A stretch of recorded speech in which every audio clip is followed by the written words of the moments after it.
집값은 급락하는데 세금 부담은 별 차이가 없다 보니 주택 보유자들의 불만이 크죠. 그래서 정부가 보유세 산정의 기초가 되는 공시가격과 재산세율을 집값 급등 전인 2년 전으로 되돌리기로 했습니다. 그럼 세금은 얼마나 줄어들까요? 서남빛 기자가 알아봤습니다. 서울에 있는 한 대규모 아파트 단지입니다.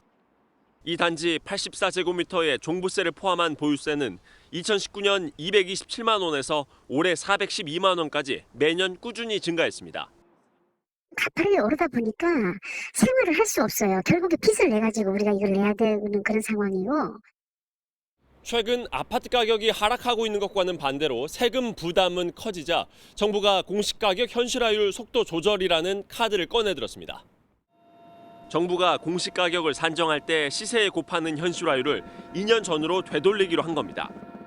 기존 안대로라면 공동주택의 경우 현실화율이 올해 71.5%에서 내년 72.7%로 높아져야 하지만 69%로 낮아집니다.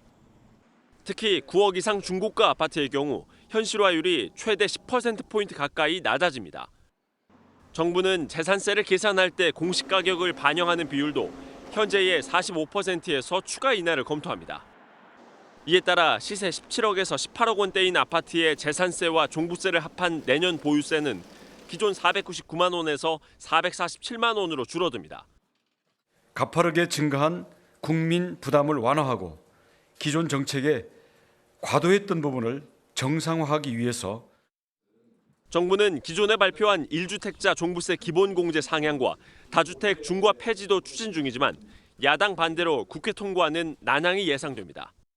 MBN 뉴스 서남빛입니다. 안녕하세요. 김주하입니다. 공정하고 신속한 MBN 뉴스, 유튜브를 통해서도 만나보실 수 있습니다. 특히 더 많은 뉴스와 라이브를 보고 싶으시다면 오른쪽을 눌러서 구독하시면 됩니다. 어렵지 않죠? 빠르고 정확한 뉴스로 계속 찾아뵙겠습니다. MBN 뉴스를 시청해주신 여러분 고맙습니다.